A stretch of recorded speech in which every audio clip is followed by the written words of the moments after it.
आज चाहिँ तपाईहरुको बीचमा मैले वचन चाहिँ पीडाको विषयमा ल्याएको छु। सायद तपाईहरु कतिजना पीडामा हुनुहुन्छ वा हुनुहुन्न त्यो कुरा मलाई थाहा छैन, तर आज संसारका धेरैजसो मानिसहरू चाहिँ पीडामा छन्। म आफै पनि पीडामा छु, किनभने यो कोरोना सुई लगाएको त्यो यो पाता अझै पनि दुखिरहेको छ। अनि मेरी श्रीमती पनि पीडामै छिन्, छोरी पनि मलाई दुखिरहेछ भन्दै थिए। अनि हामी हाम्रो परिवारको 3 जना सदस्य नै पीडामा छौँ। अनि यो पीडा चाहिँ एउटा उद्देश्य सहितको पीडा छ, किनभने यो कोरोनाको सुईले गर्दाखेरि चाहिँ अब हामीलाई कोरोनाले चाहिँ आक्रमण गर्दैन भन्ने हामीलाई त्यो विश्वास छ। तर सबैभन्दा ठुलो विश्वास छ मलाई चाहिँ प्रभु येशूमा नै छ। सायद संसारमा धेरै जसो मानिसहरूले पीडालाई मन पराउँदैनन्, पीडालाई घृणा गर्छन्, किनकि जबसम्म त्यो पीडाको उनीहरूले चाहिँ उद्देश्य देख्दैनन् तबसम्म पीडालाई चाहिँ घृणा गर्छन्। जब त्यो पीडाको उद्देश्य थाहा गर्छन् त्यसपछि त्यो पीडालाई चाहिँ उनीहरूले मन पराउन थाल्छन्। कतिपय मानिसहरूले चाहिँ पीडालाई अनुभव गर्नको लागि पैसा पनि तिर्छन्। उदाहरणको लागि केही वर्ष अगाडि म आफै प्रति महिना $50 तिरेर जिम जाने गर्थेँ। अनि सुरुका दिनहरूमा त एकदमै शरीर दुख्यो, कति रातहरू म सुत्न सकिनँ, यता कोल्टो फेरो उता कोल्टो फेरो, शरीर पुरै पेन हुन्थ्यो, त्यो एकदमै पीडादायी थियो। बिस्तारै हप्ताहरू बित्दै गयो, महिनाहरू बित्दै गयो, अनि बिस्तारै बिस्तारै चाहिँ मैले आफूमा चाहिँ शारीरिक रूपमा र मानसिक रूपमा तन्दुरुस्त भएको अनुभव गर्न थालेँ। र केही महिनापछि शरीर चाहिँ एउटा निश्चित सेपमा आएको थाहा पाएँ। म 80 केजीबाट घटेर 67 केजीमा झरेँ। अनि त्यसले चाहिँ मलाई एउटा सन्तुष्टि दियो, किनकि त्यो पीडा पैसा तिरे पनि त्यो पीडा चाहिँ एउटा उद्देश्य सहितको थियो। अनि जब हामीले त्यो पीडामा उद्देश्य थाहा गर्छौँ त्यसपछि हामीले त्यो पीडालाई चाहिँ मन पराउन थाल्छौँ। मेरो परिवारमा मेरी श्रीमतीले 2वटा बच्चाहरू जन्माए। त्यो 2टै बच्चाहरू चाहिँ सी सेक्सनबाट जन्माएकी थिइन्। अनि त्यो सी सेक्सनको घाउ निको हुनको लागि चाहिँ प्रत्येक पटक लगभग 1.5 महिना लाग्यो र उनलाई सुत्न र उठाउनको लागि म आफैले नै सहयोग गर्ने अवसर पाएँ। अनि उनलाई धेरै पीडा भएको थियो। I could feel her pain. मैले उनको त्यो पीडालाई महसुस गर्न सक्थेँ। तर जब उनले छोरा वा छोरीलाई आफ्नो काखमा लिन्थिन् त्यो अवस्थामा चाहिँ त्यो पीडा उनले बिर्सिन्थिन् र बोल्थिन्। अनि किनकि त्यो पीडामा चाहिँ उद्देश्य थियो, त्यो कारणले गर्दाखेरि उनले त्यो पीडालाई सजिलै बोल्न सकेकी थिइन्। र कतिपय हाम्रो जीवनमा पीडाहरू आउँछन्, तर त्यो पीडाहरूको कुनै अर्थ तत्कालै हामी देख्दैनौँ। तुरुन्तै त्यो पीडाहरूको अर्थ चाहिँ हामीले बुझ्न सक्दैनौँ। यो किन भइराखेको छ,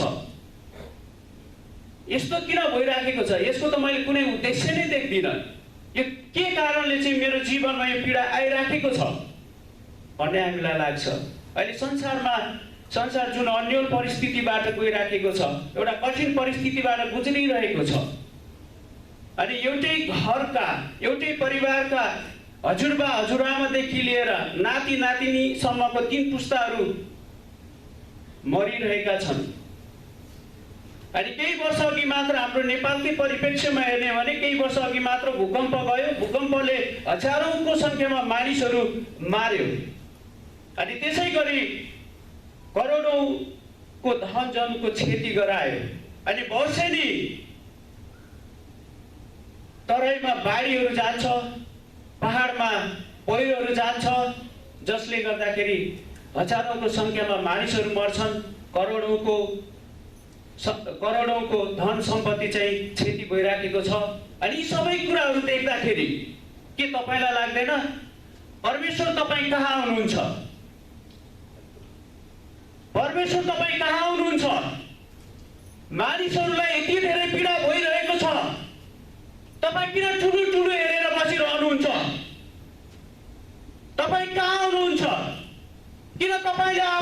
पछि देखाउनु हुँदैन। किन तपाईँ चुपचाप रहनु भएको छ भन्ने प्रश्न तपाईँलाई गर्न मन लाग्छ होला, जसरी मलाई पनि कतिपटक लागेको थियो।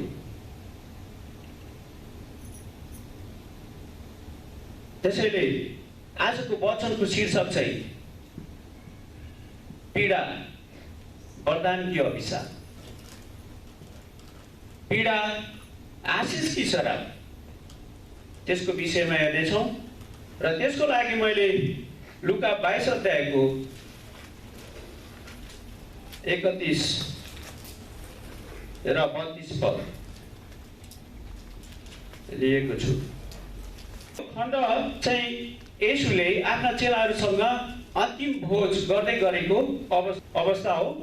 अनि त्यसपछि हामी अलिकति 28बाट म हेर्नेछु। तिमीहरू चाहिँ मेरो परीक्षामा मलाई साथ दिनेहरू हौ। यो चाहिँ येशूले आफ्ना चेलाहरूलाई चाहिँ बताउनु भएको छ। जसरी मेरा पिताले मलाई एउटा राज्य दिनुभयो, म पनि तिमीहरूलाई दिन्छु, ताकि मेरो राज्यमा तिमीहरू मेरो टेबलमा खाने र पिउने छौ र इस्राएलको 12 कुलको न्याय गरेर सिंहासनहरूमा बस्ने छौ। अनि येशूले सिमोन पत्रुसलाई भन्नुभयो, सिमोन सिमोन, हेर, शैतानले तिमीलाई गहुँ जस्तै निफन्ने अनुमति मागेको छ। शैतानले तिमीलाई गहुँ जस्तै निफन्ने अनुमति मागेको छ।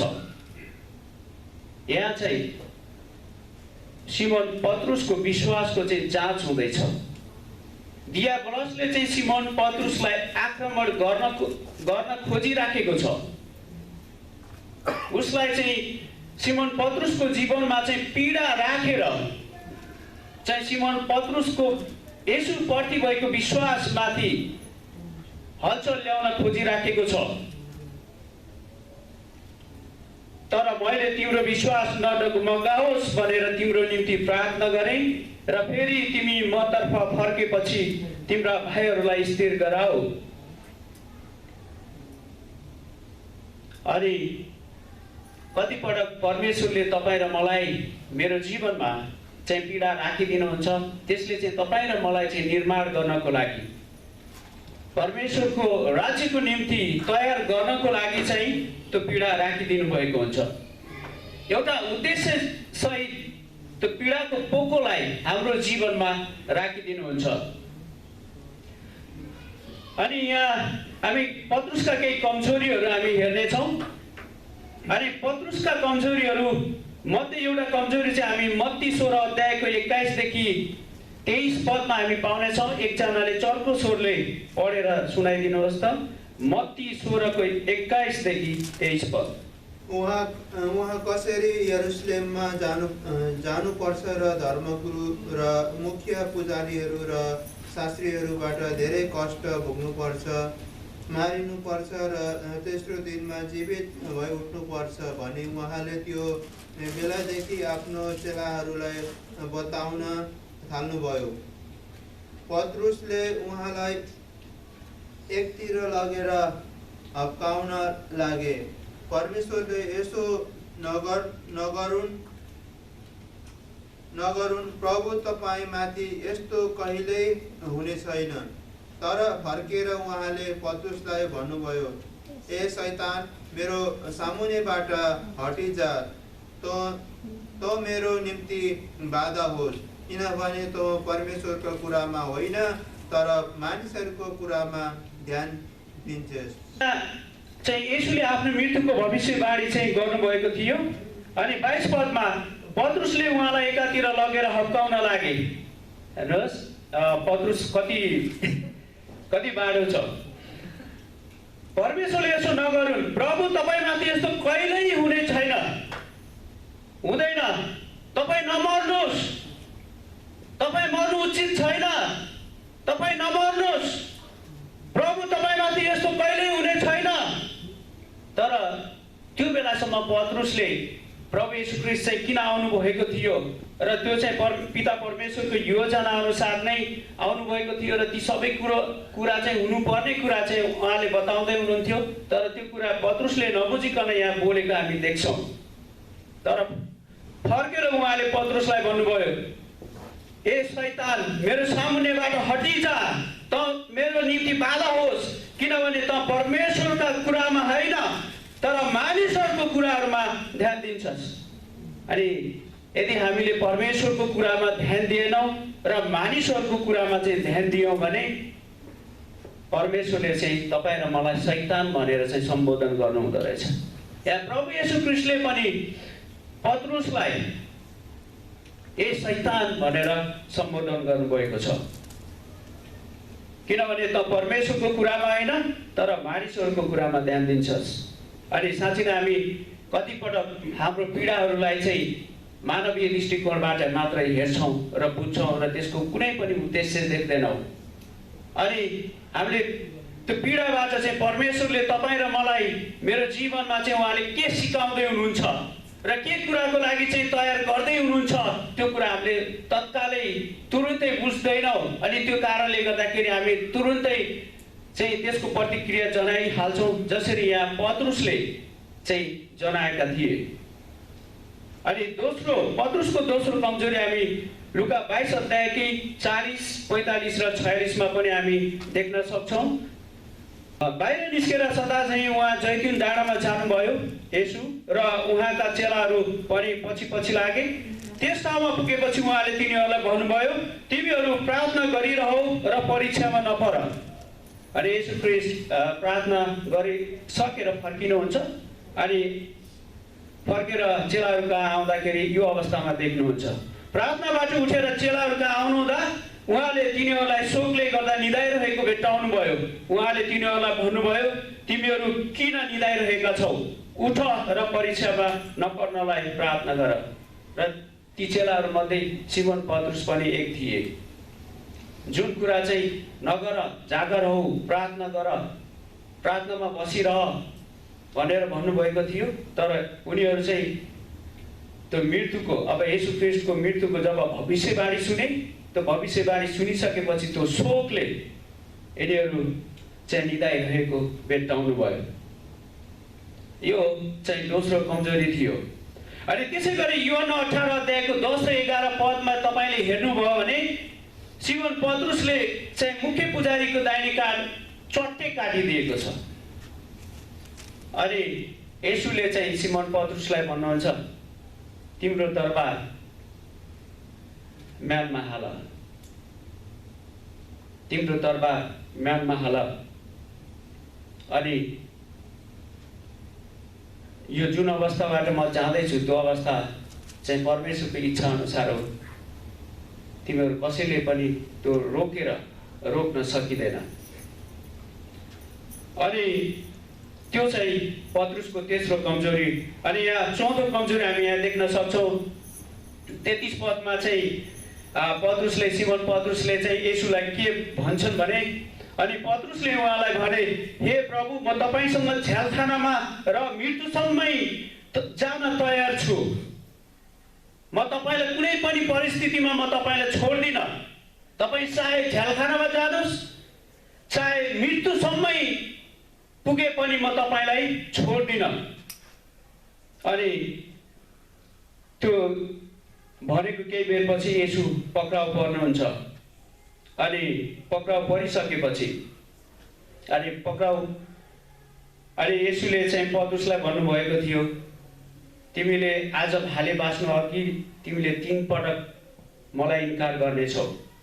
अनि उसले 3 पटक इन्कार गरिसकेपछि हामी यहाँ देख्न सक्छौँ 60 पदमा र 61-62 पदमा, तर पत्रुसले भने, हे मानिस, तिमी के भनिरहेछौ म जान्दिनँ। यो चाहिँ तेस्रो पटक एउटा मानिसले चाहिँ भन्दै थियो, तिमी पनि येशूसँगै थियौ होइन र, तिमी पनि येशूका चेला। हे मानिस, तिमी के भनिरहेछौ म जान्दिनँ।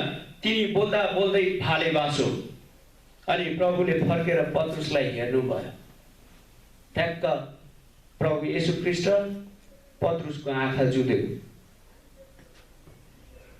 आज भाले बाँच्न अघि तिमीले मलाई 3 पल्ट इन्कार गर्नेछौ भनी भन्नुभएको प्रभुको वचन पत्रुसलाई याद भयो र तिनी बाहिर निस्केर धुरु रहे। किनकि त्यो पीडा पत्रुसले सहन नसक्ने किसिमको पीडा थियो। उसले केही बेर अघि मात्र भनेको थियो, प्रभु म तपाईसँग झ्यालखानामा र मृत्युसम्म जान तयार छु। म कुनै पनि हालतमा प्रभु म तपाईलाई छोड्दिनँ, म तपाईलाई साथ दिन्छु। तर केही बेरपछि येशूले भविष्यवाणी गरे अनुसार 3 पटक येशूलाई इन्कार गर्छ र तुरुन्तै भाले बाँच्छ। अनि येशूसँग उसको आँखा जुझ्छ। येशूले केही बोल्नै पर्दैन, उसलाई पीडा हुन्छ। उसले त्यो पीडा सहन सक्दैन र तिनी बाहिर निस्केर दुरु रहे। अनि आज संसारमा मानिसहरूले यस्तै धेरै किसिमका पीडाहरू भोगिरहेका छन्। यस्तै धेरै किसिमका पीडाहरू भोगिरहेका छन्। तुरुन्तै त्यसको उद्देश्य के हो देख्दैनन्, त्यसको कारण के हो बुझ्दैनन् र परमेश्वरलाई चाहिँ दोष दिन्छन्। अनि भन्छन्, हे परमेश्वर, के तपाईँ जीवित हुनुहुन्छ? मानिसहरू दुःख पीडामा छन्, यो विभिन्न समस्याहरूबाट गइरहेका छन्, मानिसहरू मरिरहेका छन्, करोडौँको धन जन क्षति भइरहेको छ। अनि प्रभु तपाईँ कहाँ हुनुहुन्छ? तपाईँ किन ठुलो ठुलो हेरेर बसिरहनुहुन्छ? तपाईँले आफ्नो त्यो शक्ति किन प्रकट गर्नु हुँदैन भनेर हामीहरू प्रश्न गर्दैछौँ भने हामीले कति पटक उहाँको उद्देश्यलाई बुझेका छैनौँ। किनकि हरेक पीडाको पछाडि परमेश्वरले चाहिँ उद्देश्य राख्नु भएको हुन्छ। C.S. Lewisले एक पटक भन्नुभएको छ, God whispers to us in our pleasure, speaks in our conscience, but shouts in our pain. It is his megaphone to rouse the deep old. जब हामी आनन्दमा रमाइलोमा हुन्छौँ, परमेश्वरले मधुरो आवाजमा सुस्केर मात्र हाल्नुहुन्छ। अनि हामी हाम्रो विवेक प्रयोग गरिराखेका छौँ, परमेश्वर चाहिँ हामीसँग बोल्नुहुन्छ। जब हामी पीडामा हुन्छौँ, परमेश्वर चाहिँ चिच्याउनुहुन्छ, किनकि त्यो चाहिँ परमेश्वरको मेगाफोन हो। त्यो बहिरो संसारलाई चाहिँ उठाउने अनि जगाउने चाहिँ परमेश्वरको त्यो मेगाफोन हो। त्यसैले जब मानिसहरू पीडामा हुन्छन्, त्यतिखेर चाहिँ परमेश्वर चिच्याउनुहुन्छ, किनकि त्यो बहिरो संसारलाई जगाउन चाहनुहुन्छ। अनि आज संसारमा हामीले जे कुराहरू देखिरहेका छौँ, यी कुराहरूबाट हामी अचम्म हुनुपर्ने छैन, किनकि आज परमेश्वरले चाहिँ यो कान नसुन्ने बहिरा संसारका मानिसहरूलाई जगाउनको निम्ति, पश्चाताप गरेर आफ्नो पापबाट क्षमादान माग्नको निम्ति चाहिँ खास परमेश्वर चिच्याइरहनु भएको छ। परमेश्वर चिच्याइरहनु भएको छ। यो जुन पीडाबाट गइरहेका छन्, त्यो पीडाबाट जाँदा पनि अझै मानिसहरू चाहिँ बहिरो भएर कान बन्द गरेर बसिरहेका छन्। अनि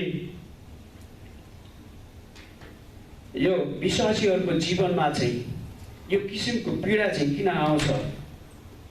हामी याकुब 1:2 र 3 पदबाट पनि हेर्नेछौँ। एकजनाले पढिदिनुहोस्। मेरा भाइयो, तिमीहरूमाथि विभिन्न किसिमका आपद विपद आइपर्दा तिनलाई पुरा आनन्दको कुरा सम्झ, किनकि तिमीहरू जान्दछौ तिमीहरूका विश्वासको जाँचले धैर्य उत्पन्न गराउँछ। धन्यवाद। मेरा भाइयो, तिमीहरूमाथि विभिन्न किसिमका आपद विपद आइपर्दा तिमीलाई पुरा आनन्दको कुरा सम्झ। हेर्नुहोस् है, यो विश्वासीलाई चाहिँ लेख्नु भएको कुरा हो यो याकुबले, किनकि तिमीहरू जान्दछौ तिमीहरूका विश्वासको जाँचले धैर्य उत्पन्न गराउँछ। धैर्यलाई त्यसको पुरा काम गर्न देऊ, ताकि तिमीहरूमा कुनै कुराको अभाव नभएर तिमीहरू परिपक्व र पूर्ण हो। अनि कतिपटक विश्वासीहरूको जीवनमा चाहिँ पीडा चाहिँ धैर्य उत्पन्न गराउनको लागि आउँछ।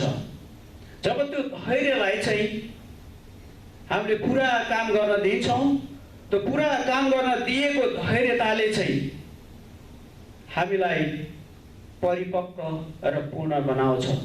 अनि हामी कतिपटक विचार गर्छौँ, हामी हरेक आइतबार मण्डली जान्छौँ, अनि प्रभुको वचनहरू सुन्छौँ, प्रभुलाई आराधना गर्छौँ, अनि भेटी दशांशहरू पनि दिन्छौँ, अनि प्रभुले भन्नुभएका सबै आज्ञाहरू पनि हामीले पालन गरिरहेका छौँ। र तर पनि किन मेरो जीवनमा यस्तो पीडा हुन्छ, अनि किन मेरो जीवनमा चाहिँ परमेश्वरले यति धेरै पीडा, सहनै नसक्ने पीडा राखिदिनु भयो भन्ने हामीलाई लाग्न सक्छ। त्यो पीडाले चाहिँ वास्तवमा विश्वासीहरूको जीवनमा चाहिँ धैर्यता उत्पन्न गराउँदछ। जब त्यो धैर्यताले पूर्ण रूपमा काम गर्दछ, त्यसले चाहिँ तपाईँ र मलाई परिपक्व र पूर्ण बनाउँदछ।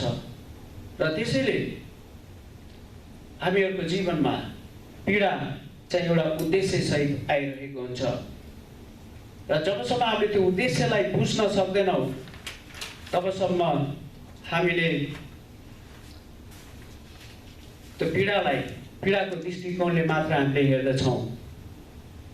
र त्यसैले म आज तपाईँहरूलाई उत्साह दिन चाहन्छु। तपाईँ जुनसुकै पीडाबाट गइरहेको भए पनि, गुज्रिरहनु भएको भए पनि तपाईँले त्यो पीडालाई एउटा उद्देश्यको रूपमा लिनुहोस्। त्यो पीडालाई हेर्ने दृष्टिकोण बदल्नुहोस्। पीडालाई पीडाकै मात्र दृष्टिकोणले नहेर्नुहोस्।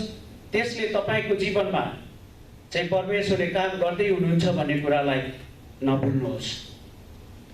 किनकि परमेश्वरले तपाईँलाई तपाईँको जीवनमा काम गर्दै हुनुहुन्छ त्यो पीडा मार्फत, र तपाईँलाई तयार गर्दै हुनुहुन्छ परमेश्वरको राज्यको निम्ति त्यो पीडा मार्फत। त्यसैले तपाईँद्वारा काम गराउनको लागि तपाईँमा परमेश्वरले काम गर्दै हुनुहुन्छ।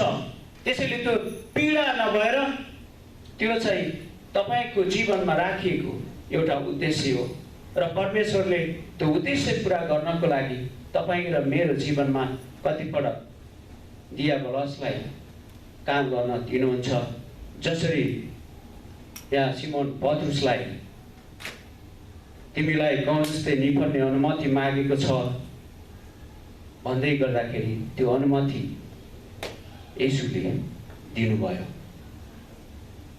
अनि रोमी 8:28 पावलले यसरी भन्नुभएको छ, हामी जान्दछौँ उहाँलाई प्रेम गर्नेहरू र उहाँको उद्देश्य अनुसार बोलाइएकाहरूको लागि हरेक कुरामा परमेश्वरले भलाइ नै गर्नुहुन्छ। हरेक कुरामा, सबै कुरामा परमेश्वरले भलाइ नै गर्नुहुन्छ। अनि साँच्चै नै अनि पत्रुस जुन अवस्थाबाट गए पनि उसले जुन कुराहरू येशूको अगाडि चाहिँ प्रतिज्ञा गर्नुभएको थियो, त्यो प्रतिज्ञाहरू पुरा गर्न तत्कालै नसके पनि येशूले 32 पदमा भने, बमोजिम तर मैले तिम्रो विश्वास नडगमगाओस् भनेर तिम्रो निम्ति प्रार्थना गरे, र फेरि तिमी मतर्फ फर्केपछि तिम्रा भाइहरूलाई स्थिर गराऊ। अनि तपाईँ र म सबैलाई थाहा छ, पेन्टिकोसको दिनमा सबैभन्दा पहिला ख्रिस्टको सुसमाचार प्रचार गर्ने चेला सिमोन पत्रुस थिए। प्रेरित 2 अध्यायमा तपाईँले हेर्न सक्नुहुन्छ, जब सिमोन पत्रुसले त्यहाँ भेला भएको भिडलाई चाहिँ प्रचार गरे र भने, पश्चाताप गर, तिमीहरूको पाप क्षमाको निम्ति प्रभु येशू ख्रिस्टको नाममा बप्तिस्मा ल्याऊ र तिमीहरूले पवित्र आत्माको वरदान पाउनेछौ।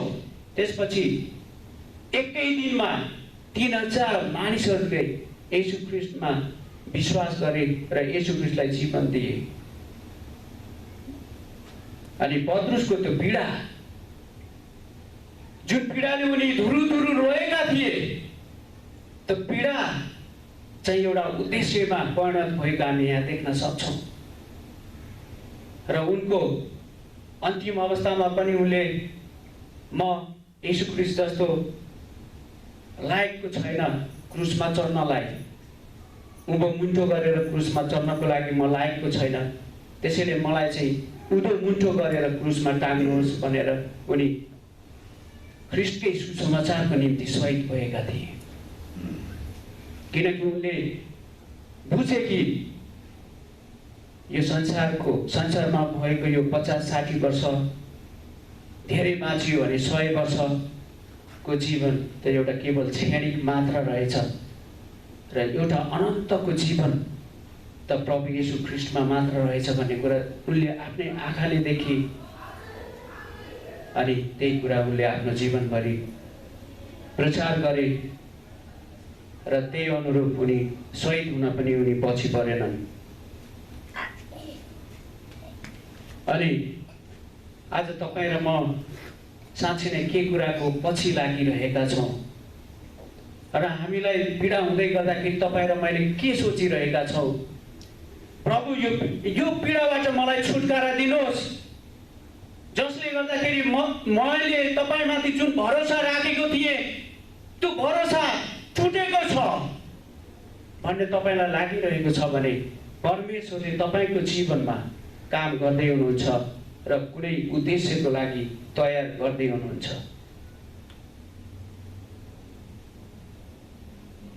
अनि तपाईँलाई लाग्दै होला, किनभने हजुरहरूले अहिले मेरो जीवन देख्दै हुनुहुन्छ, तिमीलाई के पीडा परेको छ र पीडाको विषयमा प्रचार गर्छौ। आफू तालु फुले भए पनि सुन्दर कपाल भएकी श्रीमती राम्री श्रीमती सँगै छिन्, छोराछोरीहरू सुन्दर छन्, अनि असल स्कुलहरूमा चाहिँ अध्ययनरत छन्, अनि अध्ययनमा पनि अब्बल छन्, निरोगी छन्, अनि सबै घर परिवारहरू सुखमा छन्, प्रशस्ततामा छन्। तिमीलाई के कुराको पीडा छ र तिमीले पीडाको विषयमा बोल्छौ? तिमीलाई खासै केही पीडा नै थाहा छैन भन्ने पनि लागेको होला।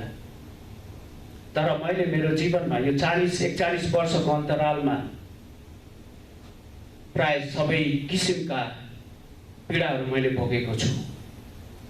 अभावको पीडा मैले भोगेको छु, असफलताको पीडा मैले भोगेको छु, भोकप्यासको पीडा मैले भोगेको छु, रित्तो प्लेट राखेर प्रार्थना गरेर कम्मरमा पुटुका बाँधेर सुतेको रातहरू मैले भोगेको छु। म सबै अनुभवहरू म तपाईँलाई सुनाउन चाहन्न। म एउटा अनुभव सुनाएर म तपाईँहरूलाई उत्साह दिन चाहन्छु। धेरै वर्ष अघि जब मैले आइएससी पास गरेँ, अनि आइएससी सकिसकेपछि मेरा सबै साथीहरू मेडिकल कलेजमा भर्ना भए, तर म मेडिकल कलेजमा पढ्नको लागि भर्ना हुन सकिनँ। अनि त्यसपछि लगभग 6 महिना जति मेरो मनमा दुई किसिमका शक्तिहरू अन्तर सङ्घर्ष गर्न थालेको मैले अनुभव गरेँ। एउटा शक्तिले भन्दै थियो, त बाँच्नु अब बेकार छ, तँ केवल यो पृथ्वीको भार मात्र होस्, तैँले जुन सर्टिफिकेटको छेसको बोकेर गाउँबाट चाहिँ काठमाडौँ छिरेको थिइस्, जुन एउटा सपना बोकेर, त्यो सपना पुरा भएन, त अब मरे पनि हुन्छ, यो पृथ्वीको भार भएर बाँच्नुभन्दा त चाहिँ मर्नु बेस छ। तैँले त हाई स्कुल ग्रेजुएसन सेरेमोनीमा बोल्दै थिइस् होइन, ब्याजको प्रतिनिधित्व गरेर भन्दै थिइस् होइन, त्यहाँ उपस्थित भएका अभिभावकहरू अनि शिक्षकहरू र त्यो अरू साना भाइ बहिनीहरूलाई चाहिँ प्रतिज्ञा गरेको थिइस् होइन, म चाहिँ काठमाडौँ जानेछु, साइन्स पढ्नेछु, डाक्टर बन्नेछु र फर्केर आएर फेरि एक गाउँको सेवा गर्नेछु भनेर प्रतिज्ञा गरेको थिइस् होइन। खोइ त बनेको, खोइ त डाक्टर बनेको। त्यो शक्तिले मलाई त्यही कुरा मात्र हालिराखेको थियो मेरो मनमा। अनि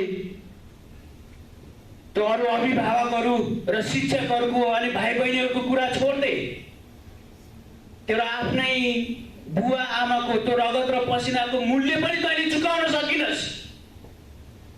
अर्जुन, त किन बाँच्दैछस्? मर। तेरो एउटा शिक्षकले सधैँ भन्ने गर्थ्यो होइन, जीवनमा एउटा लक्ष्य राख्नुपर्छ। त्यो लक्ष्यको लागि दिन रात नगरिकन कोसिस गर्दै त्यो लक्ष्य प्राप्ति हासिल गर्नै पर्छ। Either you must do or die। कि तैँले त्यो गर्नै पर्छ, हासिल गर्नै पर्छ। यदि त्यो हासिल गर्न सकिनस् भने त मरे पनि हुन्छ, त बाँच्नुको कुनै अर्थ रहँदैन। अनि आखिर तेरो लक्ष्य, तेरो सपना त पुरा भएन त, अनि त किन बाँच्दैछस्? र ममा लगभग 6 महिना जति त्यो कुराहरू मेरो मनमा आइराख्यो। त बाँच्नु बेकार छ, त पृथ्वीको भार मात्र होस्, तेरो जीवन अर्थहीन छ, त कुनै महत्त्वको छैनस्। अब त यो पृथ्वीमा नबस, त चाहिँ यो पृथ्वीको बोझ मात्र होस्, त चाहिँ यो पृथ्वीको लागि किन बोझ बन्दैछस्? त्यो कुराहरू हालेको हाले गरिराख्यो। र त्यसै बिचमा फेरि अर्को शक्तिले पनि काम गर्दै थियो। म कहिलेकाहीँ सङ्गति जाने अनि विश्वासीहरूसँग चाहिँ सङ्गतिमा जान्थेँ। र त्यो अर्को शक्तिले चाहिँ के भन्दै थियो भने, अर्जुन, तिमी निराश नहौ, तिमी आफैले आफूलाई तुच्छ नठान। तिमीले जुन पीडाबाट गइराखेका छौ, त्यो पीडाबाट माथि उठ्नको लागि म तिम्रो साथमा छु, म तिम्रो साथमा छु। अनि तिमी त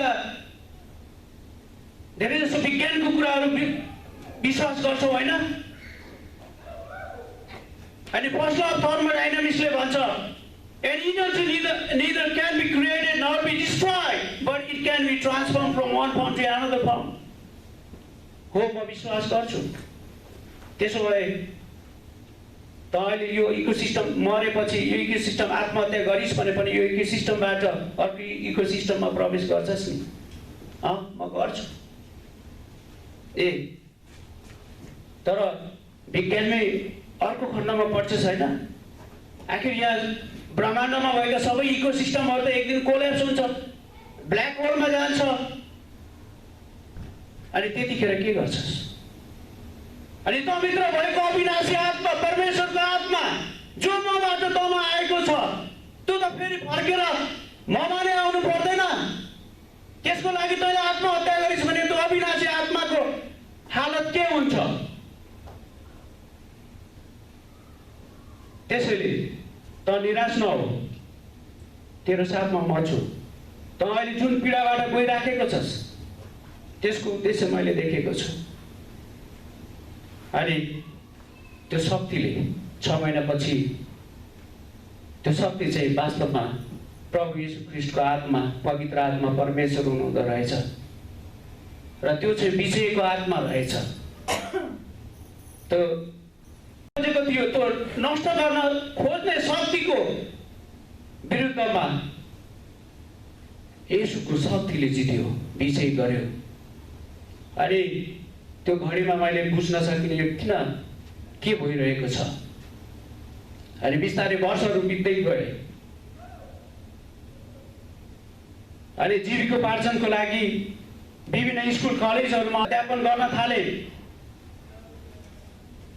अनि त्यसपछि कक्षामा भएका सबैभन्दा कमजोर विद्यार्थीहरूप्रति मेरो चासो बढ्न थाल्यो। अनि कतिपय विद्यार्थीहरू, तपाईँ किन अरू शिक्षकहरूभन्दा फरक हुनुहुन्छ? हामीलाई त सबै अरू शिक्षकहरूले त लड्डु भनेको कारणले उहाँ शिक्षकहरूको क्लासमा बस्न मन लाग्दैन। तपाईँले त हामी जस्तो कमजोर विद्यार्थीहरूलाई लज्जु विद्यार्थीहरूलाई किन यति प्रेम गर्नु?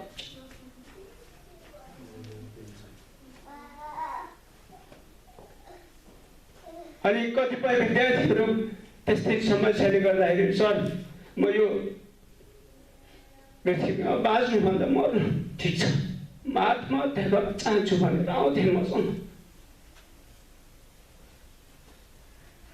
अनि त्यस्ता कमजोर र लद्दु विद्यार्थीहरूको उत्साह र प्रेरणाको स्रोत बन्नको लागि प्रभुले मलाई त्यो पीडाबाट पठाउनु भएको छ।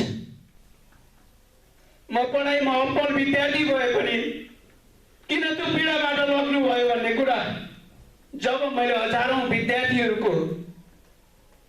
विद्यार्थीहरूलाई सान्त्वना, ढाडस र प्रेरणाको स्रोत बन्न सके, अनि त्यसपछि मैले थाहा गरेँ त्यो पीडाको उद्देश्य परमेश्वरले ममा एउटा उद्देश्य सहित राख्नु भएको रहेछ।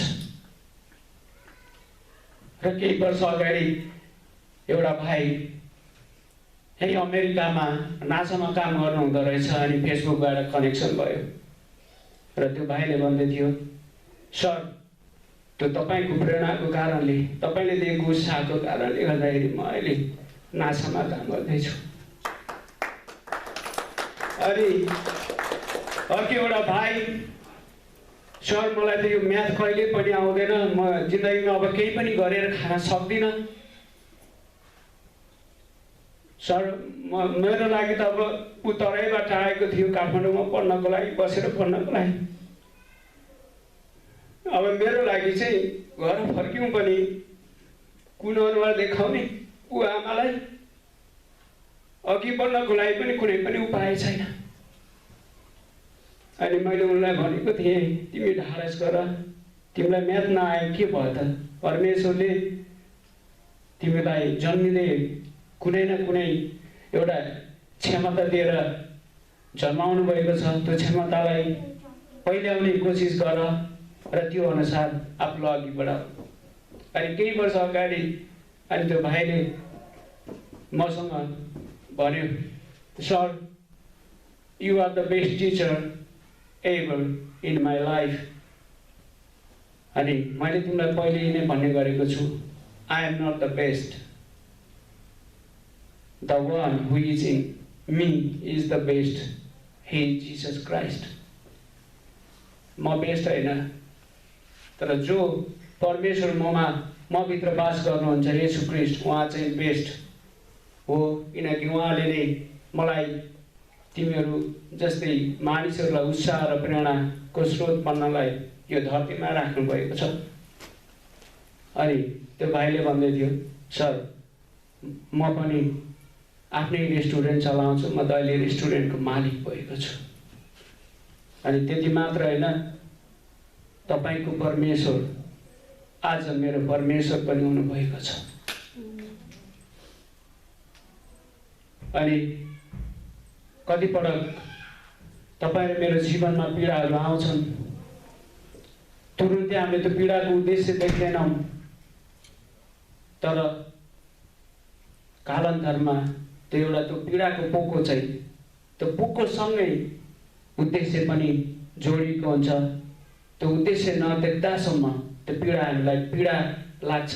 जब हामीले त्यो उद्देश्यलाई देख्छौँ र त्यो उद्देश्यलाई हामीले थाहा गर्छौँ, त्यसपछि त्यो पीडाको रूपमा रहँदैन।